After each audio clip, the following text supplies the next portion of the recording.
15 আগস্টের দিন আমাদের গ্রামে চলে বড় বড় ফুটবল টুর্নামেন্ট। আজ স্বাধীনতার 80তম বর্ষ।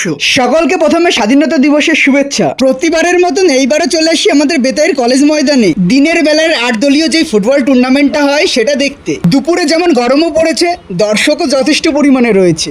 গরমের ভিতরে খেলাও দেখতে হবে আর জলও যথেষ্ট পরিমাণে পান করতে হবে। আকাশে হঠাৎ কালো মেঘে ভরে যায়, ধীরে ধীরে বৃষ্টিও পড়তে থাকে। তাতে কি আর দর্শক কমে? মাঠের এই ঘটি গরমের টেস্ট একটু বেশিই লাগে। মুখও চলতে থাকে আর খেলাও চলতে থাকে। এখন চলছে ফাইনাল ম্যাচ, দুটোই আমাদের বেতায়ের টিম। ম্যাচ শেষে জয়লাভ করে নেতাজি যুব সংঘ। দিনের বেলার এই খেলাটি দেখে এখন যাচ্ছি অর্ঘদের বাড়িতে। আজ হচ্ছে অর্ঘর বার্থডে। অর্ঘ তো খুব এক্সাইটেড তার জন্মদিনের কেক কাটার জন্য। একটু কেক অর্ঘকে খাইয়েও দিই, আবার মুখেও লাগিয়ে দিই। তারপরে তাড়াতাড়ি করে খেয়ে নি গরমা গরম ফুলকো লুচি। কারণ আমরা এখন যাচ্ছি রাত্রিবেলা যে ফুটবল টুর্নামেন্টটা আছে ওটা দেখতে। এই মাঠে খেলার দেখার জন্য দূরে দূরে থেকে লোক আসে। মাঠে এসে প্রথমে আমাদের কাজ হচ্ছে জায়গা খোঁজা। অনেক কষ্টে একটু জায়গা পেলাম। মিতালি সংঘের এই মাঠে চলে 16 দলীয় এক নকআউট টুর্নামেন্ট।